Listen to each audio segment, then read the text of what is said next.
जब महानगर की बात होगी तो आने वाले समय में लोग कहेंगे दिलीप जी ने भी आज इस विषय को छोड़ दिया। इस विषय को बार बार मैंने पत्रकारों के साथ कई लोगों के सामने स्पष्ट किया है, लेकिन फिर भी बुद्धिजीवी वर्ग के महत्वपूर्ण लोग भी, राजनीतिक क्षेत्र के लोग भी, पत्रकार भी, कई लोग बार बार जिला जिला जिला जिला जिला वो तो नया हो गया, गजट नोटिफिकेशन नहीं हुआ, फलाने जिले का कैबिनेट में आ गया। मैंने बार बार कहा है कि व्यवस्थाएं बदल गई है। आज फिर कह रहा हूं कि व्यवस्थाएं बदल गई है। मध्य प्रदेश के हमारे यशस्वी मुख्यमंत्री जी ने मध्य प्रदेश के सभी संभागीय मुख्यालय, सारे जिले के मुख्यालय, सारी तहसीलों के मुख्यालयों को जनसंख्या की दृष्टि से और भौगोलिक दृष्टि से संतुलित किया जाए, इसको लेकर विचार करने का काम प्रारंभ कर दिया है। आयोग बन चुका है। उस आयोग के सामने जिस तरीके के भी सुझाव पहुंचेंगे, उन सुझावों को ध्यान में रखते हुए, क्योंकि पता चला एक जिला तो 25 लाख का है, 30 लाख का है और कोई जिला 4 लाख का ही है। किसी जिले का मुख्यालय 100 किलोमीटर दूर है, 65 किलोमीटर दूर है, वो महत्वपूर्ण नगर दूसरे जिले से 2 किलोमीटर पास में ही है। जैसे मैं एक उदाहरण आपको कहूं कि इंदौर का पीथमपुर धार जिले में लगता है, लेकिन उसका इंदौर से कनेक्टिविटी की लोकल बसों के माध्यम से भी है।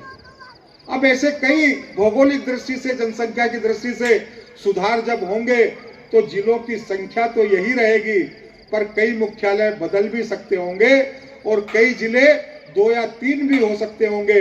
और ये जो नया स्वरूप निकल कर आएगा, मैं आप सब लोगों से कहना चाहता हूं कि जो जिले की कल्पना करते हैं वो उस आयोग के सामने अपने अच्छे सुझावों को प्रस्तुत करें, अच्छे पक्षों को प्रस्तुत करें। मैं भी कर रहा हूं, आप भी करिए, हम सबको सफलता मिलेगी, इस पर भी मैं आपको विश्वास दिलाना चाहता हूं। और इस भ्रांति को भी पहले से दूर कर देना चाहता हूं कि जब इंदौर महानगर में नागदा जुड़ जाएगा तो उसका संबंध जिले वाले से, विषय से समाप्त नहीं होगा। महानगर बनेगा तो महानगर में भी कई जिले हो सकते होंगे। तो इन सारी बातों को आप विचार करेंगे, मनन करेंगे और ईश्वर से प्रार्थना करेंगे कि इस मध्य प्रदेश की सरकार को ताकत प्रदान करे, संबंध प्रदान करे। आज का ये कार्यक्रम निश्चित ही बहुत गरिमापूर्ण है।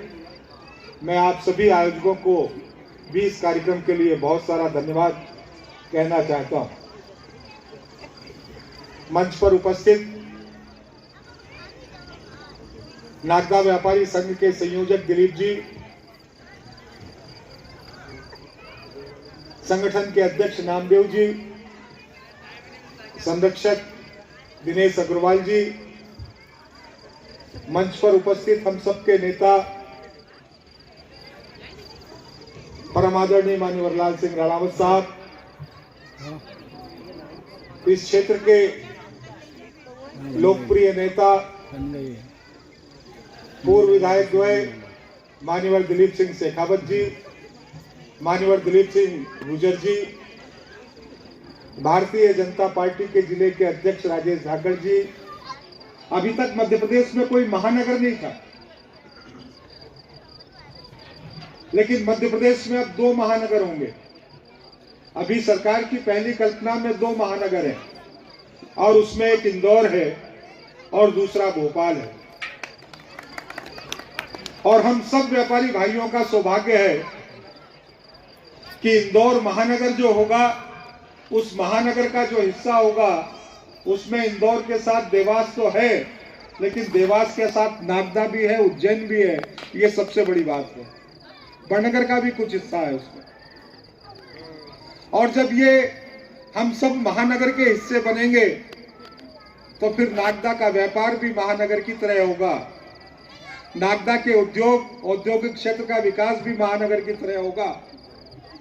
हमारे अपने नागदा और नागदा से जुड़े हुए क्षेत्र की अधोसंरचना भी महानगर की तरह होगी। वर्तमान में भी किसानों के लिए बारे में कहा जा रहा है कि आपकी जमीनों को सरकार हड़पने का काम कर रही है। मैं एक लाइन में बताना चाहता हूं, किसानों को हिस्सेदार बनाने का काम सरकार कर रही है।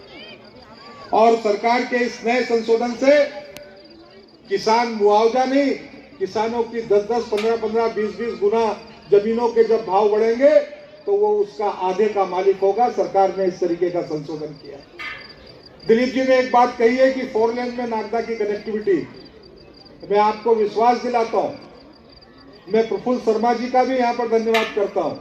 सबसे पहले उन्होंने नागदा में मुझसे आग्रह किया कि डॉक्टर साहब खाचरोद की तो कनेक्टिविटी हो गई है, दोनों तरफ से हो गई है, लेकिन नागदा की कनेक्टिविटी को अगर अपन ने इस नई 4 लेन के साथ नहीं जोड़ा, मैं होगी केवल ये जावरा और उज्जैन की सड़क नहीं है, देश के सारी सड़कों को लिंक करने वाली सड़क है और व्यापार की दृष्टि से महत्वपूर्ण होने वाली है।